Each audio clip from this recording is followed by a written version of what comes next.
Hi dates princess. இந்த பதிவு உங்களுக்கு தான். நீங்கள் பார்ன் வித் கோல்டு ஸ்பூனோ இல்லை சில்வர் ஸ்பூனோ இல்லை டைமண்ட் ஸ்பூனோ பிளாஸ்டிக் ஸ்பூனாக கூட இருந்துக்கங்க. பட் எல்லா டேடுக்கும் அவங்க டாட்டர்ஸ் பிரின்சஸ் தான். ஸோ இந்த பதிவு பெண்களுக்கான பதிவு.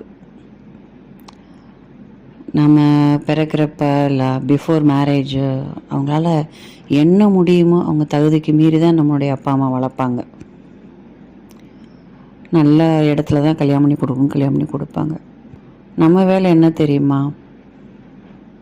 நல்லா படிக்கணும். படித்தா மட்டும் போதாது, இண்டிவிஜுவலாக உங்களால் ஏர்ன் பண்ணுற அளவுக்கு ஒரு தொழிலோ இல்லை ஒரு வேலையோ நீங்கள் வச்சுருக்கணும். ஏன்னா வாழ்க்கை ஒரு டேட்ஸ் பிரின்சஸாக இருந்து அப்புறம் ஒரு வீட்டுக்கு குயினாக போகிறீங்கன்னு வச்சுக்கோங்க.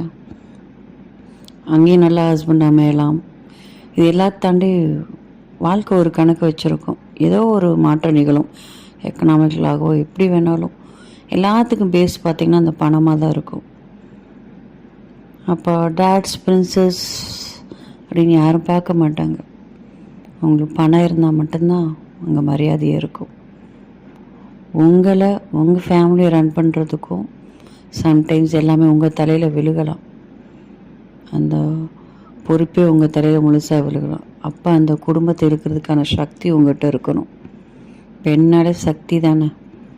அப்போ அதுக்கான படிப்பும் வேலையும் உங்கள்கிட்ட இருக்கா அப்படின்றத நீங்கள் பார்த்துக்கணும். அதனால் பின்னாடி பார்த்துக்கலாம், குழந்தை பத்தக்க பார்த்துக்கலாம், அதெல்லாம் வேண்டவே வேண்டாம்.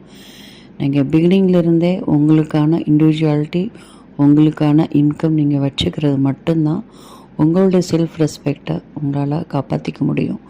உங்களை நம்பி இந்த உலகத்துக்கு வந்த குழந்தைங்களையும் செல்ஃப் ரெஸ்பெக்டோடு உங்களால் வளர்க்க முடியும். இந்த பதிவு உங்களுக்கு பிடிச்சிருந்துச்சு அப்படின்னா மறக்காமல் சப்ஸ்கிரைப் பண்ணுங்கள், லைக் பண்ணுங்கள், ஷேர் பண்ணுங்கள், கமெண்ட் பண்ணுங்கள்.